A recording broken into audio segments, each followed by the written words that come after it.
Welcome to Dicejunkies. I'm Xenodamus. I'm here with Q. And on Skype. The interrupting blood axe. There we go. All right, let's get this started. First of all, I mean, we got a game coming up that I think all three of us are actually interested in, and that is Outriders. We have it coming out, April 5th? Is that the date? Or April something? First April or 1st? second. There's been bouncing between first and the second, but Thursday, Friday. But now they have released some I guess fun and interesting new stuff that they will be permanently marking players who cheat. You know, get the cheater brand. Okay, let's give the full spiel on Outriders is a game I found. But I started playing with Blood Axe, and then we got Xeno in on it. Really fun game. They put out a free demo. Let's start with that. They put out a free demo. You could play up to about 7th level, I believe. Yeah. And despite a lot of the content not being in the demo, for some reason they decided to allow some of the legendaries to drop, skipping the whole purple category, oddly enough. And because they were legendary, because the demo game said that your files from the demo game could be loaded over into the main game when it came out, people started farming the legendaries. Some people like Blood Axe didn't. They're just that damn lucky that they get one because they kind of looked around for a few seconds and it dropped in their lap. People like me farmed for weeks on end and never found a single one. But apparently a lot of content creators and other people decided to just hack the game and grab legendaries, since you can learn the legendary mods on top of it. So even if you know you're going to get in the real game and your level is going to quickly outgrow the legendary, you'll know how to make your own legendary mods. Remember I was telling you about that? Yeah. You can learn mods off of weapons. So people were cheating to get legendaries. And honestly, one of the reasons I wanted a legendary was to get some legendary mods myself for learning them. I was going to break it down. So I get the idea. I didn't do it, and I'm still pissed that I don't have a legendary. But the point being is that so much cheating was going on, and some people were like stealing one person I think had over 200 legendaries. I mean, they would just 600 just going on a spree. So what they decided to do is they said, okay, if you keep that character and you don't delete it, they gave one more amnesty. They said, delete the character. Then when the main game comes out, on your screen will literally be a brand that says you're a cheater. You won't be allowed to match make with people that aren't cheaters. So you will only be able to play with other cheaters. Now, you'll still be able to play, but you only play with other cheaters. And you will be branded, which many of the people that are cheating are streamers. So people would know that the person that's streaming is not playing the game legit. Like, they will be marked. So it'll be like, yeah, this person's trying to tell me they did this, but I can see on the screen that they modded the game or they cheated on the game, which I think is kind of cool because that'll get those streamers, because honestly, there was one guy, he had so many legendaries. And he was saying, oh, man, getting legendaries is easy. And I was just kind of like, you got like 8, 9 legendaries, man, already? And I've been trying, like, it's just me? Now I'm starting to suspect that while it does happen, I saw it happen, I don't think anybody's supposed to run around with like 20 or 30. Well, they did say at one point, they patched it out that legendaries were dropping way too often in the demo. Yeah, I tried that. It still didn't drop. Like, I have no luck with legendaries, man. Back when it was broken, I still tried to get them to pop, drop. Like, before they patched down the legendaries, I never got one. But the devs did lay out what did they consider cheating. So they have intentionally running the game on PC without easy anti-cheat, which this one actually concerns me a little bit just out of the fact that since I've been playing, which has only been for 2 days now, I've already had the game crash on me once, and when I brought it back up, it started giving me warnings about some anti-cheat sync. Stop cheating. Yeah. So I'm hoping that there won't be any kind of bugs that cause this anti-cheat missing to cause people to go into cheater branding without actually cheating. But the good news is that doesn't seem to be a problem on a console. It seems to be automatic. That mainly seemed to be PC. Well, and I didn't get branded as a cheater or anything, and it didn't. Well, they did say that if you get the cheater watermark, all you gotta do is kill everything, reinstall it, start from scratch again. So, being that it's just a demo, you could kill that and start from scratch pretty easily if that did happen to you. It threw up that error, and it didn't actually let me load the game because of whatever had went wrong with the anti-cheat thing. So I just closed everything out and restarted it again, and it all loaded up fine. But it's just one of those things that leads to, what if this anti-cheat thing just messes up? And we've seen that in PC games before with anti-cheating programs running in the background causing issues. So that's the only thing that bothers me about that part. Modifying game files to enhance a character's level, skills, inventory, etc. It's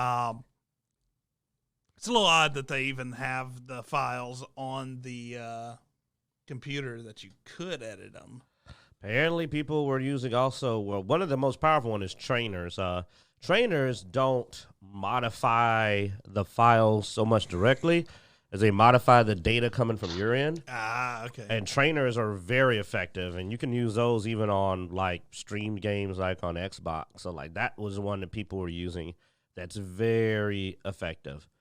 Because it doesn't show up on the other end easily. They have to be looking to go like, hey, that's weird information we're getting from the player. And that's what I would figure this next one would come in at, was be externally modifying game time to reduce time-dependent features such as vendors and challenges. I have heard of people using that type of stuff to modify the game time. Mainly because, your stores do specials and stuff like that are usually up for an hour and they cycle through, and you can modify the game time to try to get that cycle to happen sooner. So you can just buy what you're looking for instead of having to farm it. Yeah. Using a trainer program, there you go. Using a trainer program or similar to gain advantages within the game. Using gameplay altering programs such as aimbots and wall hacks. So people are using aimbots in that game? That game's not hard enough to need an aimbot. Yeah. And headshots don't do that much. Depends on the gun you're wielding. Well, true. I've got a gun that does a lot of headshot damage. Well, I mean, there are challenges that are specific to some of that stuff. So maybe they're wanting to like blitz through the headshot challenge, just to be able to get through that to go play other things. I could see where it would be an advantage because you do unlock things by going through the challenges. But he's right. It's not that hard. All you can do is put on a lower difficulty, do your challenge, and then move on. So they did also clarify that farming for loot isn't cheating, which that would be weird if it was. Well, of course not. I've been farming for loot. Of course it's not cheating. It doesn't work. It doesn't effing work. I still don't have a legendary. I've been playing for months, and I still don't have a legendary. I'm still pissed about that. If I could drop mine, I'd give it to you just so you could have one, and then you could melt it down. But then I'd make you, if we could trade guns, then I'd make you a gun because I want it for the mod. Yeah, so I can craft. You know me, man. Like, I don't get into, like, your grounded style building of buildings and stuff, but I'm into, like, he knows when I played, what was it, Path of Exile? I love getting into the equipment, man, and building and getting my crafting skills up to make optimal equipment. I've never played a game of Skyrim that I didn't have 100 smithing and enchanting no matter what character I was playing. It's like, it's my favorite part of a game almost. But as Q was talking about being able to still play, they that's what they said. You'll be branded a cheater, but you probably don't care anyway if you're playing solo or if you're playing with friends who also cheat. So maybe that'll keep some of the people trying to get around the system back, being that it's not a ban or anything like that. No, I mean, let's be honest, dude, I cheated on like what was that game we played, the sword game for the king, or you remember Kingdom Come? Kingdom Come, yeah. I cheated on Kingdom Come because it was just tedious, and it was a lot funner after I cheated on it. And I'll admit to cheating on it because it wasn't fun without the cheating. I was just like, oh, this is a lot more fun when you actually can not spend a week leveling up one useless. Like, this is like, oh, and I get around faster. Like, yeah, some games are better modded. It's true. It's also a solo game, true. But the good thing is the game's on Game Pass, so a lot of our friends should be able to run with us, including Zeno. But we'll probably end up streaming a lot on Thursday, Friday, and over the weekend, and maybe even try to get some videos out this weekend as well. Me and Zeno tested it. It's easy. He created a code. He created a game code, and that's all it is. You just go in and join game, and you say join by code. He sends you the code. You punch it in. You're in the game.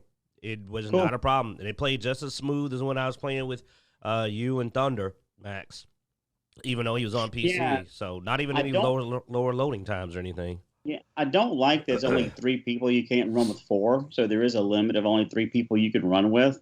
so we'll have to pick and choose our groups and stuff. But I am excited about playing this because it looks like it's going to be a really fun game, kind of like Borderlands meets Mass Effect type game. Dude, we rarely got over 3 people on the other games we play, so that's perfect to me. Just because usually 3 is all we can get. Yeah, and you can't rely on me for long periods of time of multiplaying with other people. So fair enough.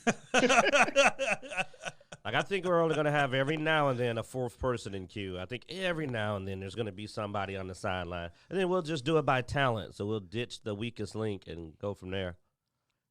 That would be me. All I'm going to say is that I'm going to be the one creating the source codes. Don't get mad if you don't get one. That's to everybody. You may not be like, hey, I got a source code from Quinn to join a match. So if y'all see me streaming without Q, you'll understand why. I could also be playing Borderlands once they finally get theirs. Theirs is April 8th. I was glad. I thought it was going to be 15th, but their update's April 8th. So we got Outriders the first week. The next week, we finally got the update to Director's Cut for Borderlands, unless they delay it again. I've been playing, WoW, Wrath of the Lich King, and that's actually been a good time waster. It falls under time waster for me, but it's not bad. Since you bring up Borderlands, by the way, don't be fooled by the cross-platform tag on Borderlands 3. Oh, that's a lie. That's a lie. It is a lie. It is a big lie. It's a technicality, I think they would say. It's cross-generation, not cross-platform. You can play with people on the older Xbox, like the last generation Xbox, with your new Xbox. You can play on the people on the older PlayStation with your current in. Or if you're on PC, you can play with people like Steam can play with Epic Store. But it is not like PC can play with Xbox or any of that, because we went and looked it up, and I was very pissed off because that's not what cross-platform. There's literally another term for that. So that was a flat-out lie, but why are we surprised? Randy Pitchford claimed that he just wanted to learn a magic trick. We all remember that. I had that because I wanted to learn a magic trick. That wasn't underage pornography. It was a magic trick I was trying to learn. Oh. Well, you know I don't like Randy Pitchford. Well, you knew, see? And guess what? That wasn't racial at all, Teddy Sprinkles. He said it's coming. So that's what she said. If you're in the PC gaming market, luckily Outriders does not have too high of requirements. My old 980 Ti still plays the game in Ultra. So the whole massive graphics card shortage will not harm you too much. Anybody who's been trying to build a gaming PC or computer in the last year has probably run across the graphics card shortage, and well, it's only getting worse. So even like me and several of our friends, we on the Dicejunkies Discord, we have the technology chat room, and we've been going back and forth trying to grab graphics cards for different ones of our friends from like the Newegg Shuffle and stuff like that. So anytime somebody's looking for one, it's like, hey, I want this one. So we'll all jump in the shuffle. But where's mine? You haven't got me a new graphics card. I mean, you haven't jumped into that channel, and I have you for that. It's not like we're buying people graphics cards. We're just jumping in the queue. Good for it. You know I got it. Like, what is? Well, no, I honestly, you give me a good deal on a graphics card. You really think I won't pay you back? Honestly, unless you just super need a graphics card, which most of the people in the shuffle in the technology group on the Discord right now are people that recently built computers and they're trying to get graphics card. If you don't need one, it's still like a 50% markup from MSRP to buy stuff. Like we're seeing. If I didn't have the Xbox S, but honestly, the Xbox S is able to play everything. Obviously, it's the new generation console. Xbox X and S. My boy Blood X has the X. I have the S. Yeah. I've been considering getting the X and giving the S to the boys if they start acting right, but they've been a little, not bad, little, but you gotta be real good for me to give you my Xbox S. So they haven't been like immaculately good. So they're not getting that S just yet, but they clean the act up. I'll give them the S and I'll grab an X. Yeah, Fios in the chat room, he's one of the guys in the tech Discord that's been looking for one. So yeah, no, I mean we're seeing like the 3070s, which retail for $500. Even going through Newegg, they're charging about $750. Don't you hate that you miss out on great stock options? Like imagine if you had graphics card stock, like one of the graphics card company, because well, I don't know how much more money they're making though. While the demand has risen, the supply has dropped because of the shortage in silicon and manpower. So they're not. But what about that sweet spot when the shortage ends and there's an explosion for a short while before the market evens back out? I mean, that's when you want to have it. Yeah, that's probably a year away at least. Yeah. So I didn't know about the silicon shortage. I know about the manpower shortage. We lost a lot of people, but I didn't know about the silicon shortage. Like, huh? Well, I mean, everybody's working from home now, so I mean, we're just now trying to get back to almost a year later towards normal. Yeah. Hell, even my job is almost getting back to normal, and I work in healthcare, so. Yeah. So factories, the manpower's everyone's working from home, so it's kind of hard to make all these devices from home. And then if no one's mining silicon, then yeah, you're going to have a shortage of everything. So we've had this problem for a while because even at work, when a physician's asking for a laptop, they're on the waiting list for 2 or 3 months because we're not just getting them in. It's hard to get any kind of hardware or of any type, video cards or even just laptops in general. Yeah. Not to mention the demand going up because of COVID stay-at-home type stuff. More people are trying to get better home computers. More people are looking for something to be entertained by, so they're getting that latest video card so they can get the latest games. Because cable sucks. And, yeah, cable sucks. Oh, yeah, I got the cord a year ago, and I haven't missed it, man. I keep getting phone calls, man. Them offering me lower and lower deals, and I'm just like, the reason I cut the cord was because I realized I wasn't watching anything. Like, I promise I wasn't even putting in more than an hour a day at best. It was like I would jump on for a particular show, and like I think I was watching like a handful of things on Comedy Central, and that was it. And it was only like 2 shows. I mean, it was down to like there's 2 shows worth of watching. Everything else was on my computer. So it wasn't even like just to save money. It was a case of I'm not using this like at all. And after a year, the bill spikes. You know, like it's a good deal for a while, then it shoots through the roof. And I just said, yeah, I'm tired of it. I read a book, man. I mean, I read a book constantly. You know, Mr. Fios. That's actually the other thing I do is me and Zeno spend huge amounts of time reading books on our phone, man. That's actually, I do more of that than I do YouTube or anything else. Like I spend more time reading. You know, kind of good to get back to literacy. Audiobooks don't count. No, that's him with the audiobooks. I read. Yeah. He does the audiobooks. I do a lot of audiobooks. Actually, I've started diving back into reading some Pathfinder First Edition stuff as we get ready to start doing Ravenloft at some point. I've been thinking about doing that. My wife got me the Making of Aliens book, which I've been reading, which everyone knows I'm a huge Aliens fan. We talked about a couple of weeks ago. But it has the history of the movie from conception up until is actually during the making of it. So it's really interesting. So yeah, I think reading is one of those things that a lot of people should do more of. Especially with my kids. I think they're so addicted to tablets and electronics that seeing Dad read may generate some interest in them possibly reading as well. Oh yeah, but I definitely agree with you, Peacema. I don't know, man. Like I said, reading is fun, and I mean, you can get it on your device. You don't have to carry around a dozen books. I read thousands of chapters. I mean, this other day I was telling him that I had read like in just a couple of days. I had read over 268 chapters with just a. But you know, just for a quick reference before we go on our random encounter, I have been considering redoing the Ravenloft novel series because of that. Like I loved it. I've read up to what they were at the time.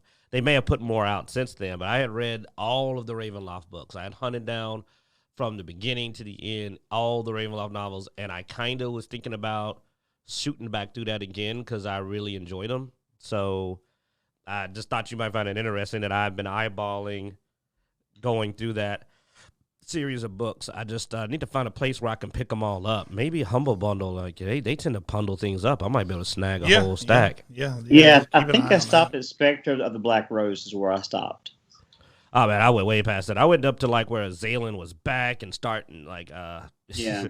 I went through all of. I even read adventure modules that were continuations of those stories. So like I know about the way Vecna breaks out. That was a great quest, man. That was a Ravenloft to Planescape crossover. Yeah, I have that. I've actually debated incorporating in our Ravenloft game at some point. But Zaylen, I don't think gets enough love from the. He's the only one trying to stop the Dark Lords, man. He's in the know. He's in the know. All right, let's get into a random encounter. You brought it up, Q. So why don't you roll for us? Booyaka. That 18 out there. You know what I did? Oh, he rolled a 1. And then 18. That's even better. Get the table up, man. Oh. What? If we're on the 1 table now, slide that something horrible up for us. Oh, so close. So close. Teamwork. Pick someone to take your place. They get to roll. Roll on something horrible, Blood Axe. All right. You've got better luck. I think you can hit the 18. 18. Oh. See, I don't trust you. You got to do this. You got to do it on camera. No, he did it. I knew he could do it. We got to get this on camera. Man up. Man up. Oh. I believe that is Xeno's naughty animals. Xeno goes furry fetish. What animal is your costume? It's not happening. I'm just going to shoot myself. I'm not going furry fetish. That might be a fetish too, but what are you wearing when you do it? Pick your animal, man. Oh. I mean, I guess I'm going to go out with no fucks given, so I'll go with the honey badger, because honey badger don't give a fuck. All right. We have Xeno's exotic animal. We now have it. Man, we have got to get like Kaza or somebody to draw the furry Xeno now that we've got the information together. We got to get honey badger Xeno. He's out. You think I'm joking? I'm going to get somebody to draw that, man. We're going to get that honey badger Xeno. That's got to be a honey badger with the goatee. Yeah, good job, Blood Axe. We've got the info. We now know his furry outfit is honey badger.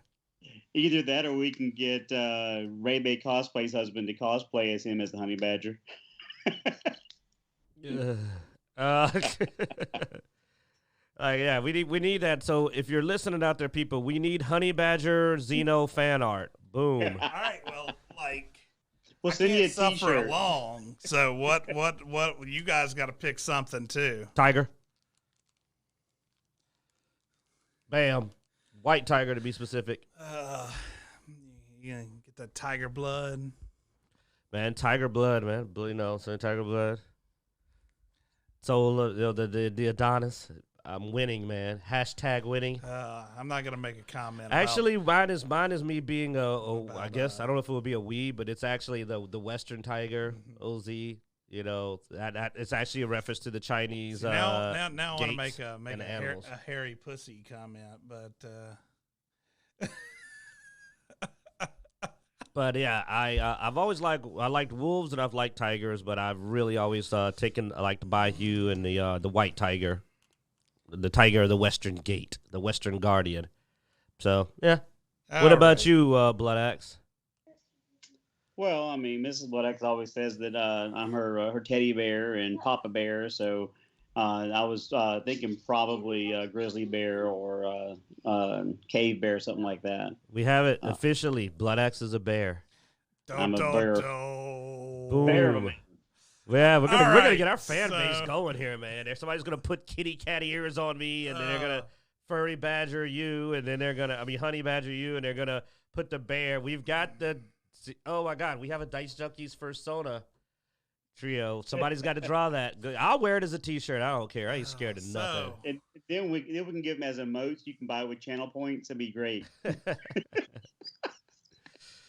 I just want to see. And by the way, honey badgers are so angry and bitter and lazy. So that is that is perfect. We got to get the Xeno honey badger. Just sit up there. So yeah, let's talk about Crunchyroll and Sony. Let's talk about there not being a Crunchyroll and Sony. Justice Department is worried about an anime monopoly after the Sony deal to purchase Crunchyroll. They're planning on combining Crunchyroll with Funimation. So they like that's a monopoly on anime. So that's, I don't know, man. I got a feeling this is still going to end up going through, because it's a little bit of a loose argument, I think. But I mean, they already are in the second phase of it. Like when they first started up, they already posted up something recently about they're still looking into it. They're definitely thinking there's a case here. I hope that it gets blocked because Sony is on my list. You know, so it's like the last thing we need, because Crunchyroll was dancing on a razor's edge. They weren't as bad as some of the things that Funimation has been accused of. We will be diplomatic. Has been accused of doing with its anime and altering content is what I'm referencing, not the other stuff. Altering content and maybe choosing to purposely mistranslate information. And Crunchyroll had a couple of little suspicions, but not as bad. But if Sony gets a hold of them, censorship and altering content will definitely happen, because they were doing that to games, and in some cases it even seemed like they were doing it to games and the people that made the game didn't know they did it. So Sony gives no flips and will do whatever they want with your content and alter it to meet their perceptions of what they think it should be. And if they get Crunchyroll, I would never trust another Crunchyroll anime. Like, I would absolutely lose all faith in anything I'm seeing being accurate. So until I can learn to speak like Korean and Japanese, I would not trust any anime they put out. I would just be 100% convinced that something's wrong, inaccurate, or altered, just completely. Localization, lying is also going to be called lying. So I would not trust anything. I mean, the best way to put it is, if somebody said, man, I'm watching this anime on Crunchyroll, I'll be like, you're watching the wrong place. I would do nothing but tell people to go somewhere else at every opportunity. So I don't want to have to hate on Crunchyroll like that. My list is big enough. I'm not trying to have a top 10 list. I only want about 3 or 4 on it. And if Crunchyroll joins Sony, well, it gets put in that same category as Sony. And you know where Sony is right now. It's like number 2. Or is it number 3? It might have got pushed down to number 3 by Warner. Yeah. Warner's number 2, because some of the stuff they did with DC again recently, it's like they keep it fresh, boy. I tell you, they don't stop. They're always come out the next greatest hits. Yeah. I mean, my thing is there are other options other than Crunchyroll and Funimation. There's High Dive that does anime. Of course, we have another article talking about Netflix is adding 40 new anime titles. So Netflix does anime. A lot of them actually getting it produced. Like, it isn't like they're bringing over an anime. It's they're going, nah, man, we're actually getting a studio together to draw and create this anime. Well, now Netflix is doing some original animes, not just dubbing or subbing. But they do dub and sub some stuff, as well as, like I said, High Dive is another one that dubs. I don't know how to feel about Netflix, though, because they're all over the place on their morality scale, man. I know. Like, we've pick had some weird battles. I mean, I had still haven't. Questionable Netflix. Well, I canceled Netflix back during the Hoochie Coochie. Cuties. Yeah, I wasn't gonna go. I was gonna just insinuate. Thanks. No. Good. The Cuties era, man. I canceled. We both did the same thing for the same reason. And so I still haven't re-signed up. Yeah. You know, because I just like, nah, man. And it wasn't even just they posted it. The defending it and how much they went to bat for it was creepy. It's one thing to go, we're going to show this content because we're not going to censor anything, versus we're going to go to bat for this really creepy stuff really hard. It's just like... Light and Gundam brought up Adult Swim, but I don't think Adult Swim actually dubs or subs their own stuff, do they? I know a lot of Adult Swim stuff. No, they were mainly was bringing over from Funimation companies. Yeah, they were bringing over companies, because you're talking about the... what was that block? Dang it. I forgot the name of the anime block, but... Light and Gundam says they do dubs and subs, so... Anybody dubbing and subbing other than... Well... I'll say this. I'll be fair. Time to devil's advocate. Funimation does some good dubs. Really good dubs. They have some great voice actors there. Some of them are some of my favorites, actually. We've interviewed some of them, and they're incredible. Also, to this day, even though I don't like a lot of people behind it, Dragon Ball's dubbing is amazing. And Funimation has the best dub to me. I like their dubbing a lot. I wish the people behind it weren't such assholes, but the dubbing is good. So I'm going to give that to them, that if you want a good dub to pretty good voice acting, Funimation's good at that. It's if only they could just do the job, man. I really wish they would just do the job. And not all that other BS behind the scenes. But and that's not even all of them. That's mostly the Dragon Ball Z cast. And it's a shame because they do a really good job. I watched Dragon Ball Super Broly again, and it's just good stuff, man. Yeah. You know, it's just good. It really is. It's good work. It's all good work. Goku, Vegeta, Piccolo, Krillin, every character is well done. Like, I mean, it's a disappointment that you have to be at odds. I prefer to separate the person from the work, but it's really cool when you get lucky and you get somebody like the voice, you know, like our interviewers recently, man, where it's like, wow, you're actually really cool, and your work's really cool, and your character's really cool. When you get the trifecta, isn't that the best, Blood X? Like when you go, wow, this person's so awesome. Yeah, I mean, we're lucky with some of those interviews, and to actually talk to people outside of the interview session before, during, and even after. Yeah, you get to really know someone and find out that, you know, they're really a good person to talk to. We can joke and kid around with them, and I think in return, because of our casual conversational style, it makes them more comfortable, and they open up a little bit more than what they normally would. And they put up with us because, you know, you can put up with somebody even if you don't agree on all kind of things. Honestly, I don't really have very strong opinions. I know I get on my rants, but I don't hate anybody. I talk about corporations. I dislike corporations, not people. Even with the Funimation thing, I don't really dislike any of the people behind it. I just kind of hate that things played out the way they did. Yeah, so you know, by Google, Google, go that way. By Google, it shows that there's Sentai Filmworks, Funimation, Aniplex of America, oh yeah, Crunchyroll, Viz Media, yeah, I've heard of Viz Manga Media. Entertainment, Discotech Media, and Anime Ego. Anime Ego, it looks like. Okay, but either I've VIX and Aniplex, I've seen actually. Yeah, I've seen them pop up. Yeah, I've seen Aniplex actually quite a bit pop up for subbing and dubbing. I mean, I didn't know about Sentai Works. I wonder if they do dubbing. Wow, I did not know about it. And they're at the top of the list. Well, then I'll have to start looking out for Sentai Filmworks stuff. Try to keep an eye out to actually notice it when it pops up. Yeah, see which ones are more literal with their subs and dubs versus localization. Yeah, I mean, I'm against localization in any form, but especially without a good reason. And that's where I fell out on the business side with Funimation was some of the localization seemed like it was people's personal decision to want to pop something in there versus it being to make it make more sense. Well, I mean, so a lot of the thing I think they miss is a lot of people who enjoy anime actually do look into the culture from where the animes are from. So when you alter that culture to try to localize it, it throws you because we all know this is from Japan. As an accused weeb, I always notice the change because it's like, I'm like, that is not what they would have said. Like I usually have almost always caught a bad dub trick where they try to localize and just by going, that doesn't make sense. That isn't how they talk. Because I've watched so much sub, I understand the speech patterns. I understand the references. So I'm like, and it makes sense. And then I go and I turn on and I'm like, oh, wow, that is way off. They don't get the cultural significance of that phrase at all. And it can be almost alarming at times how much they throw the entire tone of a conversation off because of, well, ignorance. But all right, enough talk of anime and dancing on the razor's edge of both liking and disliking companies before they, we get canceled. Yeah.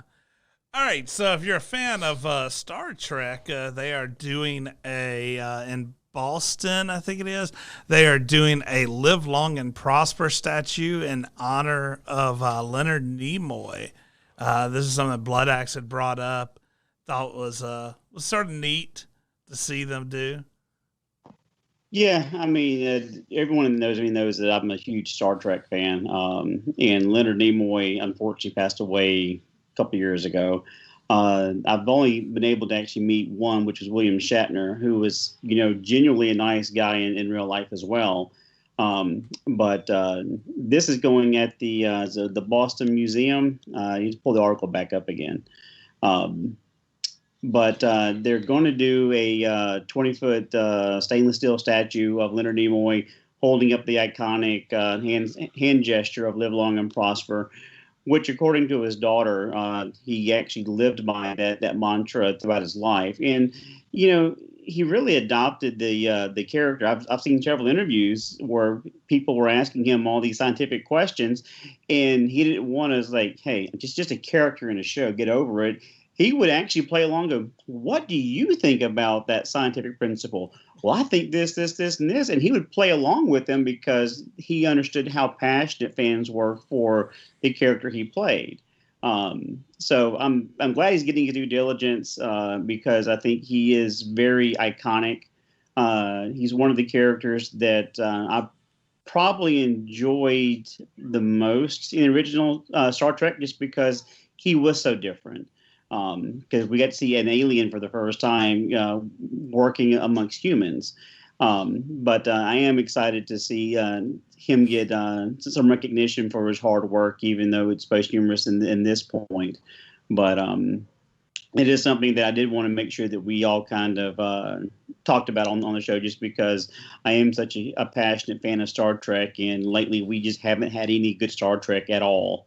So something positive from that community, I think, is very important. Hey, I don't want to hear that from you. You didn't deal with Lower Decks and an STD and a Picard. I followed all of that. It was painful because as a person who grew up on a lot of new Next Generation, no, I watch Doomcock, so I keep up with it. But no, I'm not going to suffer through it the way you've done that and Batwoman. I mean, I can tell you every episode of Lower Decks, man, and God, it was Lower Decks was like the longest mean-spirited parody joke. Like it's like a joke that went way too long, man. It started out not funny, and it just got more mean-spirited as it went along. Like I felt so bad for that dude, the main character. He got abused. It was sick. It was almost like masochistic. Like, wow. Okay, so don't bring it back up. I'm getting PTSD just thinking about it. Fios. There's a PTSD. I don't know. Of Star Trek: The Night Shift. Then watch that. Fios in the chat room mentions they probably could have made a statue of the man's likeness. Could have done a bust. No, let's do a giant creepy hand. Well, you got to remember the environment. I don't know what Leonard Nimoy's actual like racial demographic is, but he is still a man, so they probably went with something neutral. I'm being honest. I think they said, "What's the least offensive thing we can do?" Yeah, they did actually say that they were doing it as a symbol of something that always meant good vibes. Yeah, and it's even the most weirdest extremist has a hard time looking at that and going, "It's patriarchal." It's like it's a hand. You know what? Just imagine it's got painted fingernails if it bothers you, and that it's not him. Like whatever will shut you up. So it's a real neutral, positive symbol that's difficult to hate on. Don't get me wrong. Twitter will eventually find a way. Mm-hmm. Like they'll say that this is the Nazi symbol for scissoring. I don't know. They'll come up with something, but it's going to be hard. They're going to have to dig deep into the hole of their own sadness and patheticness to find something to hate on it. But let's make them work harder, man. Make them more honest. Make them put some effort in. All right. So you mentioned jokes earlier. Well, Comic-Con decided that they were going to schedule their con for Thanksgiving weekend. And a lot of people have not taken that well. Given that most people have not been having big family gatherings due to still, the COVID-19 thing, it's like, well, if you're not going to spend time with your family, come die with us. It's just like, nah, I'm still not going to that con. Yeah, I mean they're hoping, I guess, that by scheduling it that far out, it will a lot of the craziness will have died down some. It ain't just COVID though. COVID's made me aware that in general, man, like There's a lot of things out there you can catch and kill you. You know how you learn from an experience? It's like, I don't know. We'll see. I mean, it is November, and I know you're desperate to get back out to the cons. Well, I'm not going to Comic-Con, man. That's too expensive. If they gave us they're not, but if they gave us my thing is, too, with this is, man, we don't know what's going to happen. There's a good chance that this will still end up getting canceled. Because, I mean, how much is a gas mask? I'll go if I can get a gas mask. You know, if I can get a gas mask, I'll go. That'd be funny, walking around with a full. Yeah.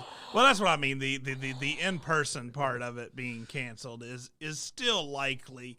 We still have a lot of weird stuff going on out there, so we'll see if this actually happens. But like I said, the 13th strain of COVID will be out by then. A lot of the guests and stuff like that, as well as fans who planned on attending, were not happy with the choice of date just because, you know, Thanksgiving. Well, it's also a holiday, which is going to – maybe they did that to try to keep too many people from showing up so that it doesn't become – because, I mean, I think there's still limits on how many people can gather in a place. I don't know if all that's been lifted. So – yeah, well, I mean, also, holiday weekend means travel is more expensive. Pyro, you know, hotels tend to be more expensive. Everything is more expensive during holiday weekends. On top of everything's more expensive during big events like this. So God only knows what the prices are going to be to even go just from stay, flights, and all that stuff during a holiday weekend. Yeah, screw that. Yeah, right, actually. Even just, we'd spend hundreds of dollars. $1,000 or probably a few thousand. I know. We would never spend thousands of dollars. I can assure you that can't even happen. I mean, on a normal Comic-Con, you're looking at spending around $1,000. We would break into a hotel room and just, I mean, I shouldn't admit to, we'd find a way to lower the cost of overhead legitimately and legally. Sleep in the car, do that. Well, you can. There's places that don't look kindly to that, but I know. Anyway, maybe we have to get the Dicejunkies Humvee. Nah, man, I hate those. So we also had a new Suicide Squad trailer come out this week. So I never thought I'd have good things to say. I don't have a lot of good things to say, but I do have one. But you go ahead and get your spiel, because there's something I actually was shocked, and it's gonna offend people. It's gonna get ready, Fios Mios, get ready, Lightning Gundam. It's coming. Like, not racial. It's not gonna be racial. It's gonna be gender. I thought the trailer looked good. It was funny, all that good stuff. But so was the first one. So, you know, the trailer for the first one was good as well, in my opinion. If you're going to get rid of Will Smith, Idris Elba is a perfectly fine replacement. I like him a lot. Because, you know, Lightning Gundam brought up no Will Smith. I'm like, I like Will Smith, but he never did sell action hero to me outside of Bad Boys. And his dead shot wasn't bad, but it also wasn't like everything. But what got me about this is that, like, he's pulling it up. He knows where we're going. I was shocked. This is the Harley Quinn that was actually fun. This is a great Harley Quinn, man. They clearly have completely ditched, it seems, the Harley Quinn they did for the terrible fantabulous emancipation of one Harley Quinn and the Birds of Prey. Like, that terrible Harley Quinn seems to be gone. They seem to be back to the more like menacing, kind of crazy Harley Quinn. Definitely way better, like infinitely better. And she made me want to see the movie again. And I never thought after the Harley Quinn movie that I'd want to see anything with her in it ever again in my life. But to my shock, it actually is a case of, oh, wow, this actually looks really good. I actually want to see this movie because of Harley Quinn. So it's great that they went back to that. So that is good because she was terrible in her own movie, and I really just wanted to also, that's why I said it's going to insult people because it was horrible. They tried to do a thing. They failed horrifically. But somebody, yes, who's doing this movie? Y'all talk about their names. James Gunn. James Gunn. Yeah, he went back and said, yeah, none of that. We don't want to see any piece of the Harley Quinn movie Harley Quinn in here. And they didn't. After James Gunn got booted from Marvel for that short period of time, they DC pulled him in to do Suicide Squad. And then Marvel pulled them back and undid their, because he was one of those people that were victim to old tweets and being canceled. I said something a really time. really long time ago, and now you're acting like I said it yesterday. Well, I mean, it's interesting that Disney fired him and brought him back. Maybe they'll do something with Gina Carano at some point. But James Gunn has done a good job with female characters for comic book movies with Nebula and also with Gamora. So maybe he can salvage Harley Quinn and turn her image around to where she's actually something that we're looking forward to seeing. She seems to be a genuine badass again, but in a believable way. She seems to be actually funny and kind of menacing, and I would just jump off the screen. I mean, she was the outlying character in the first Suicide Squad. I got a feeling that while there's some other good characters that I'm actually quite looking forward to seeing, I have to admit, several of them look like they're going to be really entertaining. Yeah. She also still looks like she's going to be killing it. And it's almost like I'm amazed that's the same actress. Because I was like, but you were so terrible just a movie ago. Like, you were so bad. And then now all of a sudden you're good again. Can you make up your mind? Are you terrible or not? You're playing with my feelings. Well, and I'm a fan of Idris Elba. I think he's a really good actor. Oh, yeah. As Fios pointed out earlier, I had the picture of Capaldi from Doctor Who up. Yeah, the guy with all the nodes in his head. Come on, man. You can do this. It's within your ability. Huh? You can do it. You can find it. Then we have John Cena. John Cena. I don't know who this Polka Dot Man That's is. Polka Dot Man. But that's Polka Dot Man. You don't know Polka Dot Man? Now this guy, he did really good when he played in there was a Netflix show called I can't remember what it was called now. We watched it. It was where the minds were getting put down into a body. Oh, that sci-fi thing. Yeah. I don't remember it. But so yeah, there's Peter Capaldi. The shark guy was hilarious in every scene he's in. Nom. That was hilarious, but also disturbing. Yeah. You're like, oh, wow. Like I said, I mean, I'm gonna give it a try just for some laughs. I think it'll be funny if nothing else. It's probably still gonna be a bad movie, but it'll be a funny bad movie. I think King Shark is going to tear people in half and eat a lot of people. And also, Harley Quinn looks like she's going to be great. I mean, I'm man enough to say that, man. As much as I hated that movie, I have to get out here and say, this looks like the Harley Quinn I wanted to see. If this Harley Quinn had been in the second movie might not have been like heartburn bad. They're talking about man nipples in the chat rooms. That dude had some used nipples. I almost said it. Oh, my God, it isn't just me. The nipples were so big. I was just like, wow, dude. He's got some milk jugs. His milkshake brings all the boys to the yard. All righty then. And on that note, I think that's where we're going to end the show. About time. Like 2 minutes too late. Yeah. All right, guys. Thanks for watching. Be sure to check us out. Whoa, what the hell was that? I'm getting ready for Comic-Con. Be sure to check us out on Twitter, Twitch, Instagram, YouTube, all that good stuff. You can go to Dicejunkies.com where you can find links to everywhere we can be found. Also, be sure to hit the like, follow, notification bells, all that thing so that you can see when we post new videos. We have Blood Axe been doing a lot of gaming stuff here on Twitch as well as posting some stuff up on YouTube. We've been doing a weekly review of the latest Marvel TV show with Falcon and Winter Soldier. So we've been putting those up so you can check that out. And all right, as every week, we hope you enjoy.